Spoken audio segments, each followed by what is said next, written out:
এখন তো আমার স্বপ্ন আর 100 কোটিতে আটকে না, 100 কোটির উপরেই আছে। দিন শেষে আমার লগ্নির টাকা তো আমার উঠে যাবে, উঠছে। আমার অভিযোগের জায়গাটা আসলে ব্যবসা নিয়ে না, আমার অভিযোগের জায়গাটা হচ্ছে পুরো সিস্টেমটাকে নিয়ে। আপনারা তো প্রফিট পাচ্ছেন, আপনারা নিচ্ছেন, তো এই চুরিটা কেন? বরবাদের 20 দিনের গ্রস কালেকশন কত?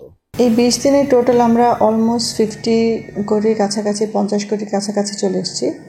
সো আগে তো আমরা প্রথম সপ্তাহেরটা জানালাম 27 কোটি, 27 কোটি প্লাস যেটা ছিল, তো এখন মোটামুটি 22-23 কোটির ঘরে আমরা আছি, এবং আরও আছে আমার হিসাবে, এখনও আরও বাকি আছে। তো আমার মনে হয় যে আমরা এটা 50-এর ক্রসই করতে পারবো, 50-এর উপরেই থাকবে। সিনেপ্লেক্স মাল্টিপ্লেক্স থেকে আলাদা কেমন কালেকশন এসেছে? মাল্টিপ্লেক্স সিনেপ্লেক্স থেকে গ্রস অলমোস্ট 9-10 কোটির কাছাকাছি, 10 কোটির মতো হয়ে গেছে প্রায়। তো মানে এটা ওনাদের রিপোর্ট থেকে আমি দেখেছি, যে রিপোর্টটা আমাকে পাঠানো হয়েছে। এখন মাল্টিপ্লেক্সের তো আরও অনেক কিছু থাকে, তো সেটা তো আমার জানা নেই, যেটা ওনাদের হয়তো মানে মেনটেনেন্সে কিছু একটা থাকে। তো আমি যেটা পেয়েছি, আমাকে যেটা দেয়া হয়েছে, যে ওনাদের এডিএম এর যে গ্রসটা আমরা পাই, আমি সেটা থেকে বলছি। ওয়ালটন আবারও মিলিয়নিয়ার অফারে ওয়ালটন ফ্রিজ কিনে আপনিও হয়ে যেতে পারেন মিলিয়নিয়ার। প্রথম সপ্তাহে কালেকশন জানালেন, কিন্তু পরবর্তীতে কেন জানালেন না? এত টাকা গুনতে কি টাইম লেগেছে? না, আমরা তো মানে ইমিডিয়েটলি টাকাটা, মানে আপনার 50 কোটি গ্রস যদি হয়, এটা তো গ্রস, এটা তো নেট আমি বলিনি। তো গ্রসটার পরে অনেক পার্সেন্টেজ থাকে, অনেক কিছু থাকে। এটা হল থেকে আমরা যেই রিপোর্টটা পাই, সেটার উপরে আমরা আমাদের যে নেটটা আসে সেটার উপর একটা পার্সেন্টেজ করে আমরা আপনাকে বলতে পারি যে আমরা, হ্যাঁ, এটা আনুমানিক একটা গ্রস অ্যামাউন্ট এটা থাকে। তো এটা গোনার ব্যাপারে না, এটা হয় যে আমাদের মানে টাকা গোনার না, এটা হচ্ছে আমাদের রিপোর্টিং সিস্টেমের, যে আমরা যে রিপোর্টটা দেখি সেটা থেকে আমাদের একটা আন্দাজ করে নিতে হয় যে কত পার্সেন্ট এখানে ওনারা গ্রস থেকে আমাদেরকে নেট অ্যামাউন্টটা দিচ্ছেন, সেই নেট অ্যামাউন্টটা থেকে আমরা গ্রসটা বের করি।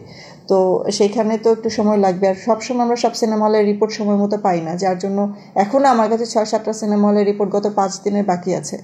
তো ওগুলো তো আমাকে হিসাব করেই দিতে হবে, ওগুলো ছাড়াই আমি আপনাকে বলেছি। তো আমার তো বলতে হলে, আপনি এক্স্যাক্ট যদি জানতে চান তাহলে তো আমাকে ওগুলো সহই বলতে হবে। বরবাদের ব্যবসা নিয়ে আপনি কি কোনো অভিযোগ এনেছেন, বা ব্যবসা নিয়ে কোনো শঙ্কা প্রকাশ করেছেন কিনা? আমার অভিযোগটা ছিল হচ্ছে হল মালিকদের প্রতি, যে আমি তো ভাই দিন শেষে আমার লগ্নির টাকা তো আমার উঠে যাবে, উঠছে, এবং আমি প্রফিটটা তো আমার ডেফিনেটলি হবে। কিন্তু আমার কষ্টের জায়গাটা হচ্ছে, আমরা যেটা নিয়ে কথা বলছি, আমরা যত আশা নিয়ে সিনেমাটা বানাই, যে আমরা তো শুধু লগ্নির টাকা ওঠানোর জন্য না, অবশ্যই একটা বিজনেস করতে আসলে আমরা প্রফিটের জন্যই বিজনেসটা করতে আসি, একটা ছোট হলেও একটা প্রফিট করব। কিন্তু প্রফিটটা যখন আমরা দেখি যে এই সিনেমাটার এত বড় হাইপ, এত দর্শক পছন্দ করছেন, পুরো বিশ্বের মানুষ এটাকে এমনভাবে অ্যাকসেপ্ট করছেন, আমরা আজকে আইএমডিবিতে 44 র্যাঙ্কিংয়ে আছি ইন্টারন্যাশনাল মার্কেটে, সেখানে আমার কাছে মনে হয়েছে যে এইখান থেকে আমাদের যতটুকু প্রফিট হওয়া উচিত ছিল, যতটুকু সার আমরা পেয়েছি, সেই হিসেবে যা প্রফিট হওয়ার কথা ছিল সেটা আমরা ওইভাবে করে পাচ্ছি না, কারণ এখানে অনেক হল থেকে অনেক টিকিট চুরি হচ্ছে। তো এটা ছিল আমার হল মালিকদের প্রতি অভিযোগ, আর এই অভিযোগ যে সব হল মালিকদের প্রতি ছিল তাও কিন্তু না, এটা শুধুমাত্র কয়েকটা হলের প্রতি ছিল, যেটা আমরা ইনস্ট্যান্টলি গিয়ে যেই যেই যেই আমরা যে দৃশ্যটা দেখেছি, যে আমাদের হাউসফুল হওয়ার পরেও অনেক অনেক অনেক দর্শক ভিতরে যাচ্ছে, এবং আছে ভিতরে 200-250-300-র উপরে দর্শক আছে। তো সেই ক্ষেত্রে আমরা বলেছি, এবং তারা সেখানে গলাবাজি করছে যে ওনারা হল থেকে বের করে দিচ্ছে, বা ওনারা কথা বলতে দিচ্ছেন না আমাদের প্রতিনিধিদেরকে। তো এটা আমার কাছে অভিযোগের ছিল, যে আপনারা যদি এইভাবে করেন, আপনারা তো প্রফিট পাচ্ছেন, আপনারা নিচ্ছেন, তো এই চুরিটা কেন?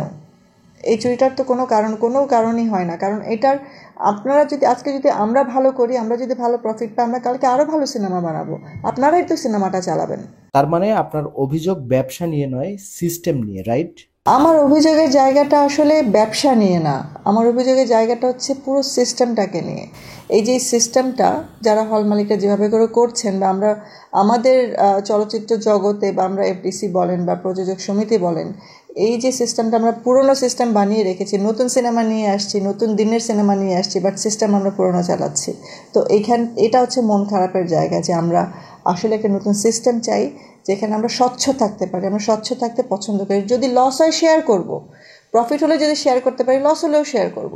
তো এইভাবে আমরা যেন স্বচ্ছভাবে কাজ করতে পারি, এটাই ছিল আমার বলার। আর ব্যবসায়িক ক্ষেত্রে আমি কিন্তু কাউকে কোনো কিছু বলিনি। ব্যবসায়িক ক্ষেত্রে আমাদের কোনো লসের এখানে কিছু নেই, এটা শুধুমাত্র সিস্টেমের জন্য আমার বলা ছিল। তো এই মার্কেট থেকে এত টাকা উঠে আসাও তো একটা বিশাল ব্যাপার। হ্যাঁ, বিশাল ব্যাপার অবশ্যই, বাট আমার কাছে যেটা মনে হয় যে সময় লাগবে, যে কোনো কিছুতে ভালো কোনো কিছুতে সময় লাগে। আপনি একদিন একটা ভালো জিনিস তৈরি করতে পারেন না, যেমন আমরা এই সিনেমাটা 1 মাসে তৈরি করতে পারিনি, আমাদের সময় লেগেছে। তো এইভাবে করে হয়তো সময় লাগবে, বাট এটা কনফার্ম বিজনেসটা হবে।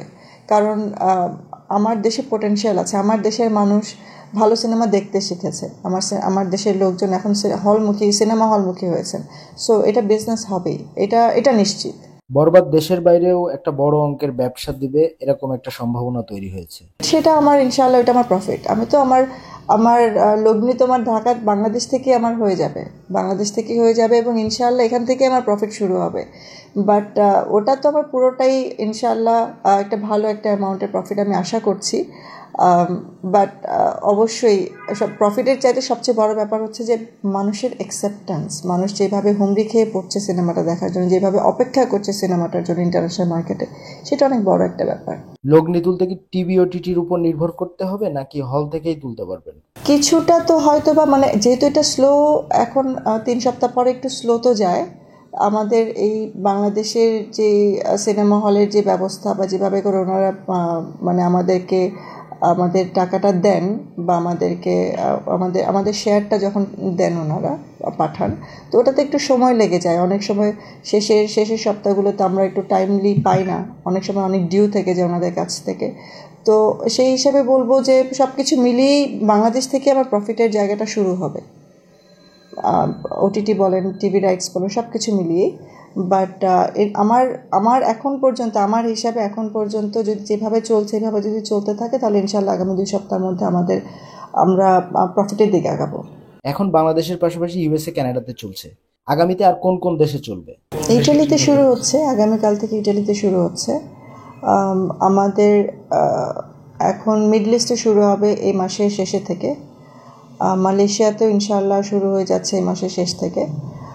আর অস্ট্রেলিয়াতে শুরু হচ্ছে 26 তারিখ থেকে।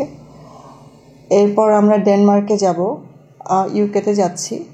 সো যেহেতু অনেকগুলো কান্ট্রির অনেকগুলো রুলস অ্যান্ড রেগুলেশনস থাকে, আমাদের ইচ্ছা ছিল সবগুলো একই সাথে রিলিজ করানো, বাট রুলস অ্যান্ড রেগুলেশনসের কারণে কিছু তো আমাদেরকে ফলো করতেই হয়।